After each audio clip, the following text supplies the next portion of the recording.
пайғамбар алейхиссалам Алиден сұрайды: Али, таң намазын сүннет оқығанға білесің бе қанша сауап беріледі дейді. Негізінде Расул алейхиссалам сүннет намаздарының ішіндегі ең қысқа оқылатын сүре таң намазда болған. Таң намазында бірінші ракағатында Құл я айюхал кафирунды оқыған риуаят келеді, екіншісінде Ихлас сүресін оқыған жайында. Өте қысқа сүрелер. Таң намазының 40 сүннетіне. Кейін сұраған: Али, таң намазының сүннетін оқығанда Алла Тағала саған қандай сауап берілетінін білесің бе дейді. Сол кезде пайғамбар алейхиссаламға Али: Я Расулалла, айтыңыз, Алла оның елшісі біледі ғой деп айтты. Қазір жамааттар бірдеңе сұрасаң, бәрі помойын деп кірісіп кетеді. Негізінде әдеп солай екен. Бірдеңе сұраса, оны қайтадан өзіне жіберу, ол сүннет екен. Я Расул, айтсаңызшы, қандай сауап деген кезде: Али дейді, таң намаз оқып жүрген адамға дейді, Алла субхана ва тағала мына жер әлемінің ішіндегі не нәрсе бар, осының бәрін қосқанда одан да хайырлы нәрсе беріледі деп айтқан.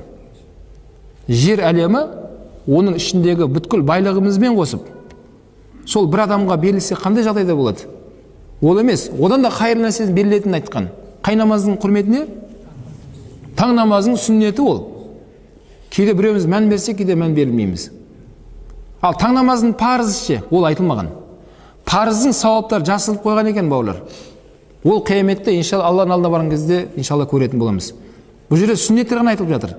Кімде кім күніге 12 ракат сүннет намазды үзбей оқитын болса дейді Расул алейхиссалам, ол адамға жәннаттан қасыр соғылады деген. Сол хадистің түсініктемесінде ғұламалар айтыпты, ондай қасыр әлемде ешкімде жоқ, болғандай емес дейді. Менмін деген бай бағландардың өзінің үйлері ондай жоқ дейді. Мыңдаған бөлмесі бар, ондай үй жоқ, бір-біріне несі ұқсамайтын. Кімдер үшін беріледі деді ондай үй? Қасыр? Күніге 12 ракат сүннет оқып жүрген адамға дейді. Таң намазының 2 ракат сүннеті, 5-нен алдын 4-еу, 5-нен кейінгі 2-еу, ақшамнан кейінгі 2-еу, құптаннан кейінгі 2-еу. Жалпы қанша болды бәрі? 12 болды. 12 ракат. Сол кезде бір сахаба сұрады: Я Расулалла, жалпы өмірінде сол бәрін қосқанда бір қасыр ма жоқ, күндегісі күнеге ма? Дегенде күндегісін күнеге деп айтқан.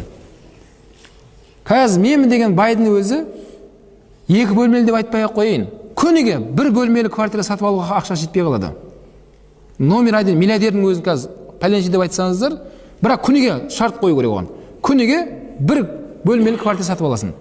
Бүгін Алматыдан ал, ертең Астанадан ал, одан кейін осылай айналдыра бер. Шамасы келе ме, келмей ме? Келмейді, бірнеше жылдан кейін онда қызыл свет жана бастайды. Болды, мен ақшам бітті осымен дейді.